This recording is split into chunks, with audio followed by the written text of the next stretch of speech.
কোথায় দায়িত্ব দিয়েছে, আপনারা কোথায় পেয়েছেন আমি তো বুঝতে পারলাম না। আপনাদের কাছে কোনো ডকুমেন্টস আছে দেখান তো আমাকে। শুভেন্দু অধিকারী বল আপনার এই যে আমি একটু আগে বললাম কিছু বাজারে মিডিয়া আছে তারাই বাজারটাকে গরম করছে। দেখো, যতদিন না পর্যন্ত অভিষেক বন্দ্যোপাধ্যায়, মমতা বন্দ্যোপাধ্যায়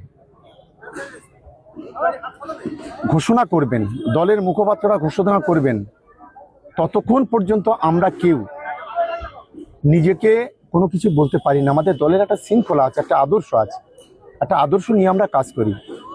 আমি ফের বলছি, নেতা অভিষেক বন্দ্যোপাধ্যায়, আমাদের নেত্রী, আমাদের দিদি মমতা বন্দ্যোপাধ্যায়, দিদি অভিষেক বন্দ্যোপাধ্যায় যেদিন যেটা বলবে সেদিন আমরা সকলে মাথা পেতে মেনে নেব।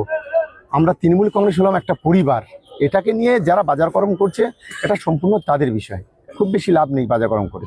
আপনি বলতে চাচ্ছেন এটা কোনো সঠিক ঘোষণা নয়? দেখুন, আমরা একটাতে বিশ্বাস করি।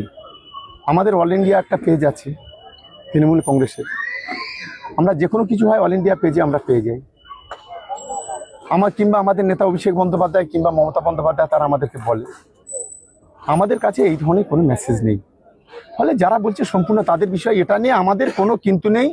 আর আমরা কোনো চিন্তিত নয়, আর আমাদের কোনো প্রেস্টিজ নয়, সম্মানে কিছু নেই। এটা কোনো বিষয়, এগুলো আমরা গুরুত্ব দিতে নারাজ। এগুলো বাদ দিয়ে কি আছে আপনারা বলুন।